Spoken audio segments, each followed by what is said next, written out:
Menor de edad na embwelto sa kasong panlulugo sa Banwaning Calabanga, Camarines Sur, arestado. Suspek nakatalaan subot ibalik muna sa kustodiya kan mga magulang. Uyan report ni Jessica Calinog.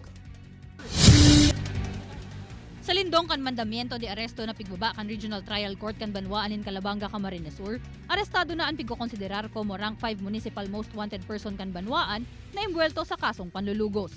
Ang suspetsyado ang sarong menor de edad asin residente kan barangay Tumagudtod sa parehong Banwaan. Sigun sa report, taong 2020 kan mangyari ang krimen, mantang 26 anyos na daragita subuot na igwang problema sa pag-iisip ang naging biktima kaini. Sigun ki Police Lieutenant Mark Spanya kan Calabanga MPS, nagtago subuot ang suspect sa barangay Concepcion Pequeña sa syudad ni Naga kung saan ini mismong nadakop. Kaya kahapon nag-operate kami 3:20 PM. Tamang-tama nandun yung sa area yung suspect, nahuli namin.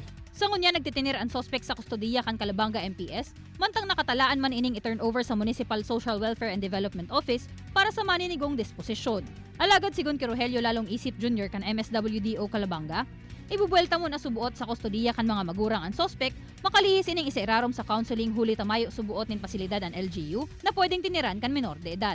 Then pag na-reintegrate na siya, continuous ang monitoring ni sa parents in coordination with the Barangay Council for Protection of Children. Kasi sinda ang may primary functions.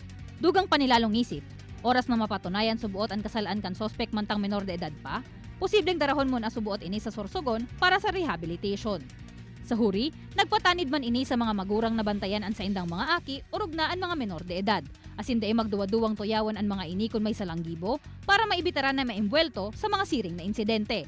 Kaibanan si Gerald Gandia, Jessica Calinog, Balitang Bicolandia.